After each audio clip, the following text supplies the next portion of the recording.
So tell us about the size of your typical go-to board out here on, say, a 4-foot day, and then when you're facing conditions like this, you know, the max that you'll kind of step up to. Yeah, my shortboard's at about like a 5'6", 5'7", so I'd say like the first day we ran out here, I was on a 5'9", which felt like, for a couple inches bigger, it felt like a really nice size. Like I said, you still want to really be able to perform out here and like kind of surf it like it is a smaller wave.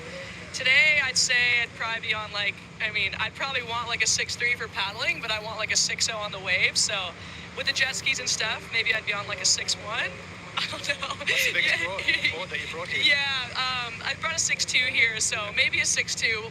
I don't know, but it kind of seems like it maybe got bigger throughout the day, like through this morning. So maybe I'd be on the 6'2" just to catch him, you know, step on the tail. Rich was talking about it before too. You know, the size of the board required back in the day had a lot to do too with glass in fins. You know, your bigger equipment. It sort of, you weren't able to change it out, Rich. No, you couldn't. You were stuck with what was, you know, made at the time, and that's what you had to deal with. But as a result, we used to ride a lot longer boards, and now with the advent of the detachable fin systems, FCS and Futures, we're able to tune the boards and perhaps put a bigger, stiffer fin in to allow the board to hold in a bit better as well. And we've seen a lot of surfers in the last year or two going back to that solid fiberglass fin. Yeah, I think there'd be some big switch-ups in the blades for the competitors out there as we see Yago. This one getting a little frothy on the inside. It's going to have a big, ugly section. And he's getting there. Holding on to the lead at the moment, the world number 2, but Mikey got himself back in this one. He had a 6.17.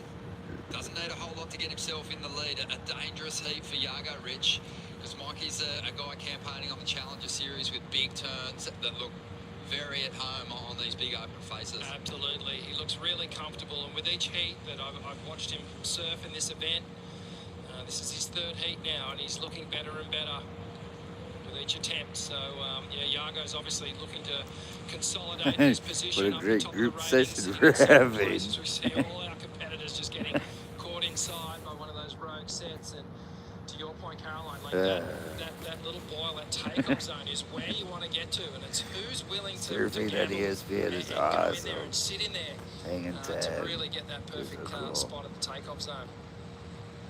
You can see those 2 boils right at the top of that whitewash plume. That's the zone. Without giving away your secrets here, because we know you're leaning into some pretty expert knowledge from Luke Egan, who's been victorious over here in the West, but do you have markers? Are you sort of triangulating between different spots on the beach to find your place out there? Oh, for sure. And it's tricky, obviously, because it moves out to a different boil when it gets a bit bigger like this, but it's generally in the same spot. A day like today is tricky because there's just almost a guarantee you're going to get a cleanup set on the head if you want to sit in the right spot and get a wave. So the more you can avoid that, the better. But yeah, you kind of have to sit, you know, in order to get a wave, you kind of are in the danger zone. But yeah, definitely have some lineup spots that help a lot. You're really far out in the ocean out there, so having a few marks on the beach helps a lot. So Luke, he's given me some knowledge, which has been really helpful. And do you have to resign yourself to the fact that you're going to get a couple of big waves on the head just to sort of take that fear factor of escaping trouble out of the equation? Because it just seems inevitable that everyone a couple of big waves on the head just to sort of take.